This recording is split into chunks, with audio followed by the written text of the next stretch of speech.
So here we will focus the remaining job functions that a project management team and a project manager must have to perform. इनमें next हमारे पास है identify and evaluate risks.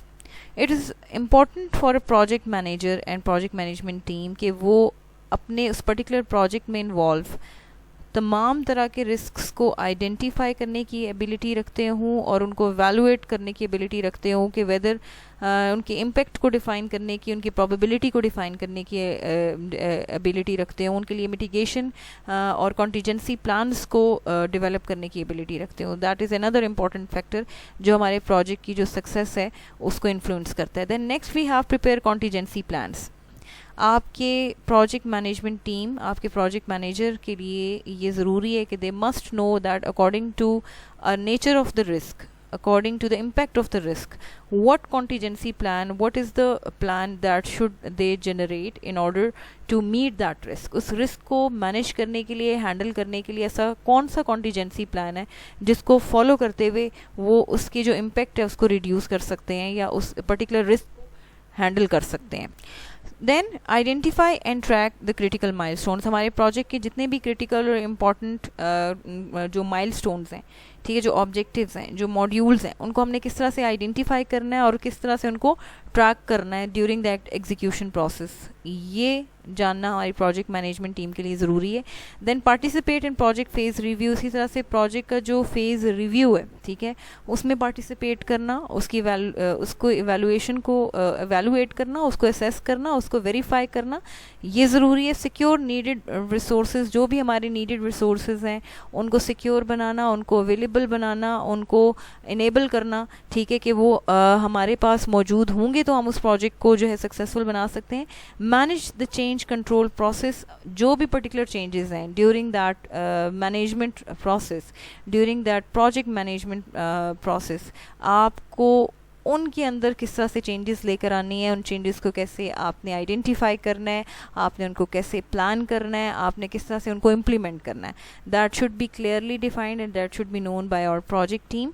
Report project status. अपने project के current status को report करने के लिए आप किन मेथडोलॉजीज़ को, किन डॉक्यूमेंटेशंस को, किन गाइडलाइंस को फॉलो करेंगे, ये हमारे प्रोजेक्ट मैनेजमेंट टीम को पता होना चाहिए. स्कोप को किस तरह से डिफाइन करना है, स्टेक होल्डर्स को किस तरह से आइडेंटिफाई करना है, डिसीजंस को किस तरह से अप्लाई करना है प्रॉपर टाइम के ऊपर, प्रॉपर प्रॉब्लम्स को या कॉन्फ्लिक्ट्स को अवॉइड करने के लिए किस तरह से इंपॉर्टेंट प्रोसीजर्स को आइडेंटिफाई करना है, WBS वर्क ब्रेकडाउन स्ट्रक्चर को किस तरह से क्रिएट करना है, टाइम रिक्वायरमेंट्स को किस तरह से डिफाइन करना है, इनिशियल जो प्रोजेक्ट का वर्किंग मैनेजमेंट फ्लो चार्ट है उस प्लान को किस तरह से डेवलप करना है, रिसोर्सेज को जो हमें रिक्वायर्ड है उनको किस तरह से आइडेंटिफाई करना है, प्रोजेक्ट की रिक्वायरमेंट्स को इन द लॉन्ग रन किस तरह से एवेलुएट करना है, किन प्रोसीजर्स के थ्रू करना है, रिस्क्स को किस तरह से आइडेंटिफाई करना है, उनको हैंडल करना है.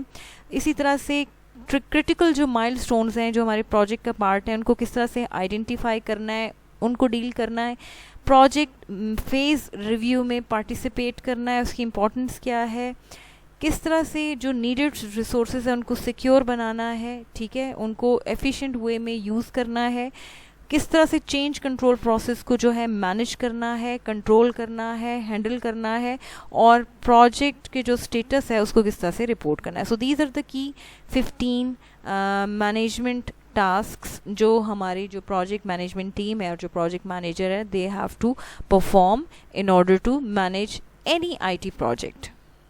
सो यहाँ पे अब हम कुछ सजेस्टेड स्किल सेट्स जो हैं उनको फोकस करेंगे जो एक प्रोजेक्ट मैनेजर के पास जिनका होना ज़रूरी है या जिनके बारे में उसको इल्म होना ज़रूरी है. एक तो project managers need a wide variety of skills. ठीक है जी, एक प्रोजेक्ट मैनेजर के पास वाइड वैरायटी ऑफ स्किल्स होनी चाहिए. They should be comfortable with the change, understand the organizations they work in with and be able to lead teams to accomplish project goals. सबसे पहले एक effective, एक efficient, एक experienced, एक expert project manager वो होता है जो चेंज को अडॉप्ट करे, उसको अंडरस्टैंड करे, उसकी इंपॉर्टेंस को अंडरस्टैंड करे, उसको प्लान करना जानता हो, उसको इम्प्लीमेंट करना जानता हो. ठीक है. देन आपकी ऑर्गेनाइजेशन को अंडरस्टैंड करना कि वो किस तरह की ऑर्गेनाइजेशन है, किस तरह के बिजनेस प्रोसेसेस जो हैं उसमें रन किए जा रहे हैं, ठीक है, उसमें किस तरह से काम करना है, उसके साथ किस तरह से काम करना है, ठीक है, फिर टीम को किस तरह से लीड करना है ताकि जो इफेक्टिव गोल्स हैं हमारे प्रोजेक्ट्स के उनको अचीव किया जा सके। इसी तरह से project manager need both hard and soft skills. देखें यहाँ पे हमारे पास प्रोजेक्ट मैनेजर के पास सिर्फ टेक्निकल स्किल्स जिनको हार्ड स्किल कहते हैं सिर्फ उनका होना ज़रूरी नहीं है, उसके पास सॉफ्ट स्किल्स भी होनी चाहिए। मीन्स कि किस तरह से उसने अपने टीम मेंबर्स को लेके आगे चलना है, किस तरह से अपनी टीम को लीड करना है, ठीक है जी, किस तरह से उनको मोटिवेट करना है, किस तरह से उनको इनकरेज करना है in order to achieve the objectives, in order to achieve the goals. So they should also be necessary. Hard skills include product knowledge and knowing how to use various project management tools and techniques, and soft skills include being able to work with various types of people. So hard skills से मुराद हमारे project manager के पास जो technical background है, जो उसका जो technical knowledge है उसका होना ज़रूरी है, और soft skills से मुराद ये कि उसको इस काबिल होना चाहिए because he is the person who has to communicate a lot with the team itself, with the stakeholders, with the users, with the organizations heads and all that. So he must be enabled to understand that what soft skills he must have in order to manage the relationship with the people. उसको ये पता होना चाहिए कि लोगों से काम करने के लिए, के साथ काम करने के लिए उसको किस तरह से जो है अपना रिलेशनशिप उनके साथ मैनेज करना है, किस तरह से उनके साथ डील करना है, किस तरह से उनके साथ कम्युनिकेट करना है. Furthermore, they must have the communication skills. They should understand what the other person is saying. He should be a good listener. He should understand कि हमारे जो particular हमारे executives हैं या जो हमारे users हैं वो हमें क्या कहना चाह रहे हैं, ठीक है, या हम अपनी टीम को क्या पर्टिकुलर जो नॉलेज है या वो पर्टिकुलर गाइडलाइंस है जो हम उनको पास करना चाह रहे हैं, ठीक है, ये तमाम चीज़ें जो हैं ये कम्युनिकेशन पे बेस कर रही होती हैं. तो इट इज़ इम्पॉर्टेंट कि आपके पास कम्युनिकेशन बेटर स्किल्स का होना ज़रूरी है. फिर साथ में ऑर्गेनाइजेशन स्किल्स का होना ज़रूरी है कि उन्होंने किस तरह से प्लान करना है, किस तरह से अपने गोल्स को सेट करना है किसी भी पर्टिकुलर टास्क को अचीव करने के लिए, और अपने एनालाइज किस तरह से करना है अपने प्रॉब्लम को ताकि वो उसके लिए इफेक्टिव सोल्यूशन जो है वो जनरेट कर सकें या इफेक्टिव डिसीजन ले सकें टाइमली. टीम बिल्डिंग स्किल्स में he should B empathy, he should B motivate the team, he should B Spirit D cops. Means के एक पर्टिकुलर जो सक्सेसफुल हमारा जो प्रोजेक्ट मैनेजर होता है ये वो होता है जो ये जानता हो कि उसने लोगों से काम किस तरह से लेना है, उन्होंने लोगों के साथ काम किस तरह से करना है, उन्होंने अपनी टीम को मोटिवेट कैसे करना है, उन्होंने अपनी टीम के मोरल को किस तरह से हाई करना है, उन्होंने उनसे किस तरह से एफिशिएंट रिजल्ट्स प्रोड्यूस करने हैं. दे बेटर नोज के how to deal with the people. Leadership skills में अगर एक अच्छा लीडर हमारे पास होगा तो हम अपने गोल्स को सक्सेसफुली अचीव कर सकते हैं. It is true. अगर आपके पास लीडरशिप स्किल्स नहीं है, आप ये नहीं जानते कि how to lead the teams by setting successful examples, how to be energetic, how to be have some particular vision in order to achieve some objective, and how he should be delegate or how he should be positive.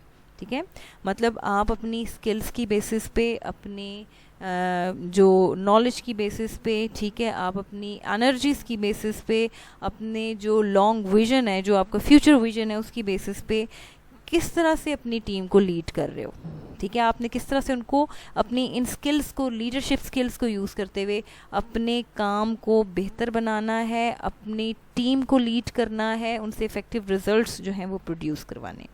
Then coping skills में he should be flexible, he should be creative and he should be patience. जी, एक तो flexible होना चाहिए. देखें, हर तरह की situation में, हर तरह के इन्वायरमेंट में ही हैज़ टू वर्क.